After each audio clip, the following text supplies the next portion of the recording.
अजित पवारांनीही मंत्रिपदाचा राजीनामा दिला होता आणि धनंजय मुंडेंनी सुद्धा नैतिकतेच्या आधारावरती राजीनामा द्यावा अशी मागणी अंजली दमानी यांनी केली। त्यांनी आज मुख्यमंत्र्यांची भेट घेतली, त्यानंतर त्या माध्यमांशी बोलत होत्या।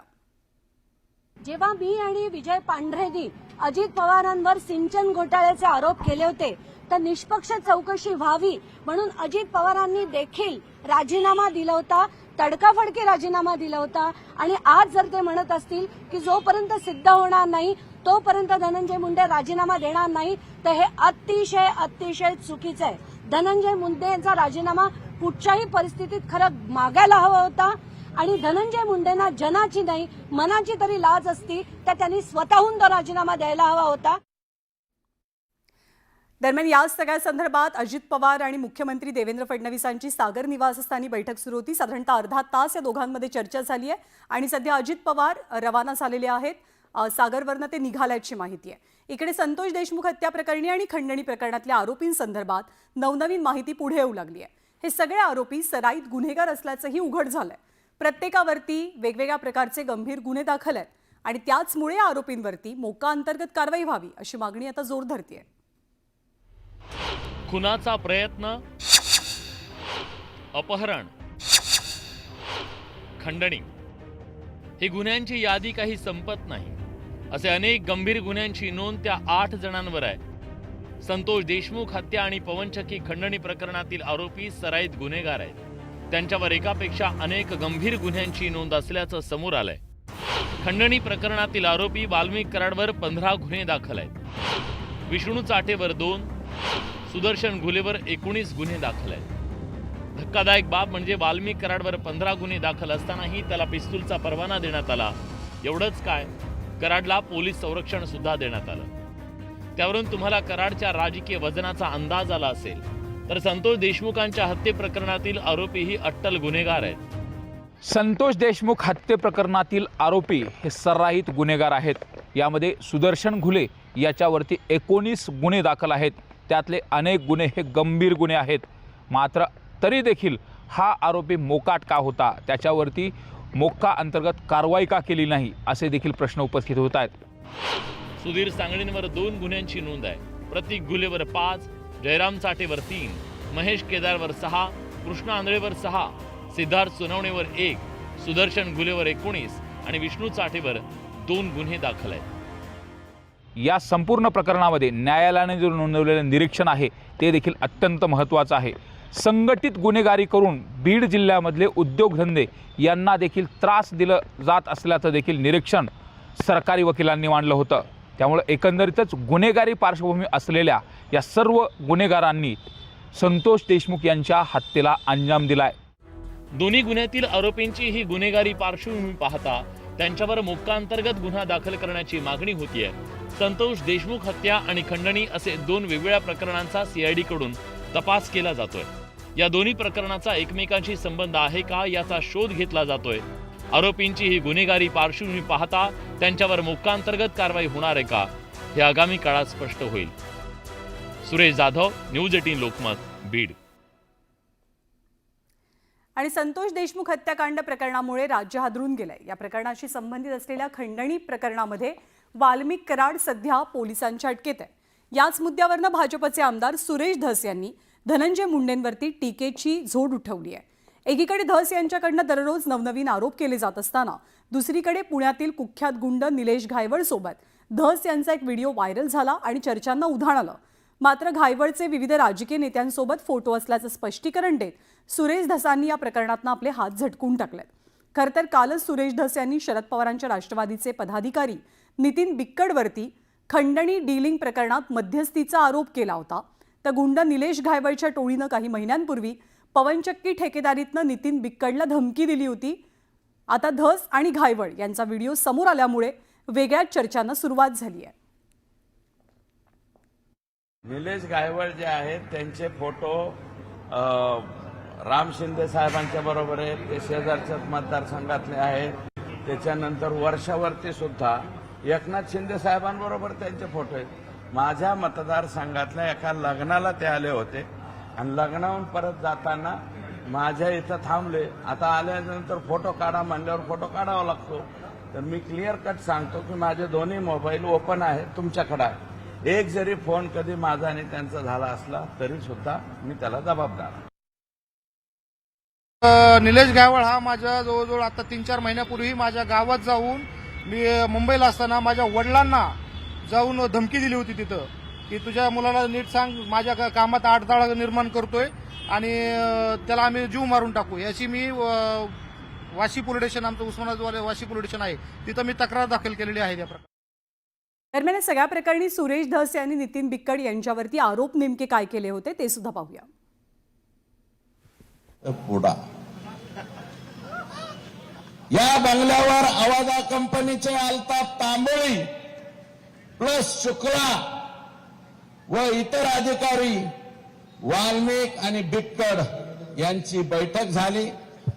बैठकीमध्ये डील 3 कोटीला फायनल झाली. आरोपी पळाल्याच्या नंतर यांचं जे गाव आहे फकराबाद तालुका वाशी, इथं त्यांनी आरोपी सांभाळलेत किंवा तिथून पुढे पाठवण्यासाठी सुद्धा या बिक्कडनी मदत केलेली आहे.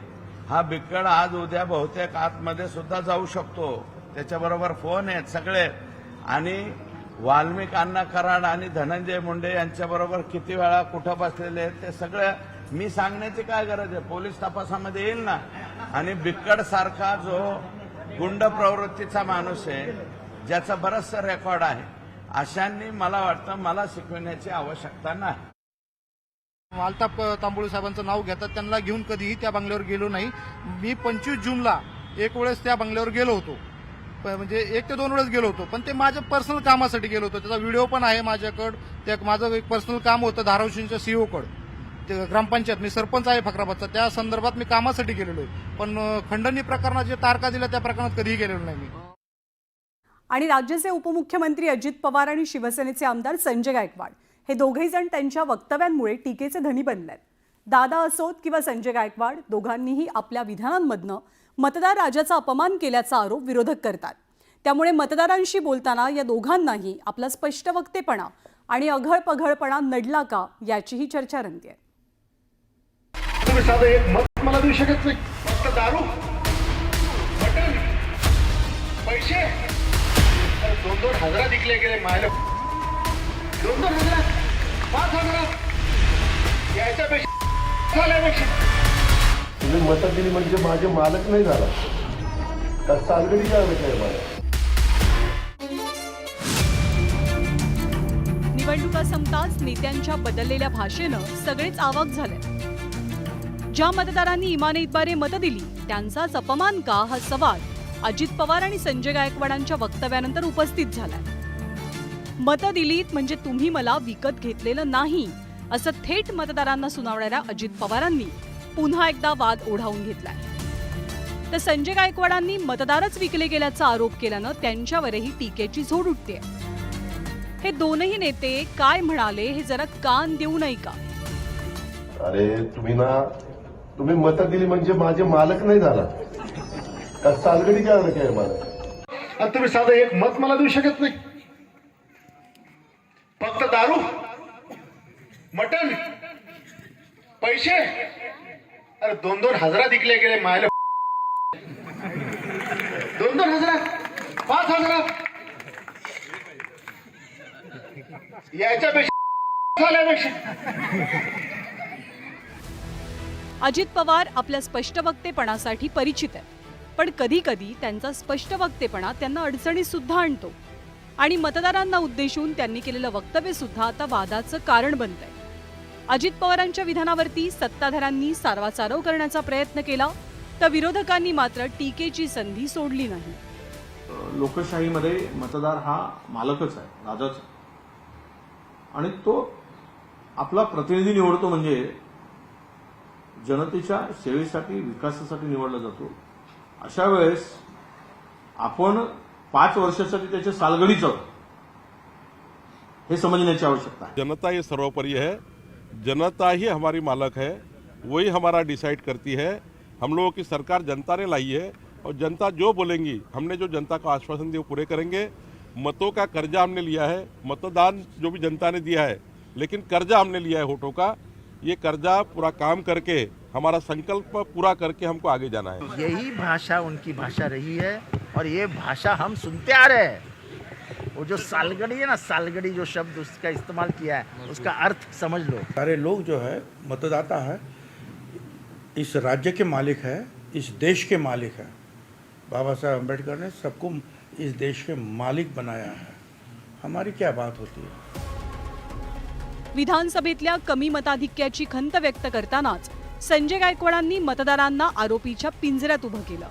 संजय गायकवाडांच्या वक्तव्याविषयी त्यांच्या मित्रपक्षांनी बाजू सावरण्याचा प्रयत्न जरूर केला. खरं तर आम्ही निवडून आलेले प्रतिनिधी जे आहेत ते पब्लिक सर्वंट आहोत, जनसेवक आहोत आणि जनसेवकांनी जनतेच्या आणि मतदारांच्या समोर नतमस्तक होऊनच त्या ठिकाणी आपला कारभार केला पाहिजे. मैं फिर से इसके बारे में इतना ही कहूँगा कि जो हमारे उप मुख्यमंत्री और भूतपूर्व मुख्यमंत्री शिंदे साहब हैं, उनको चाहिए कि उनको थोड़ा ज़रा लगाम लगाए.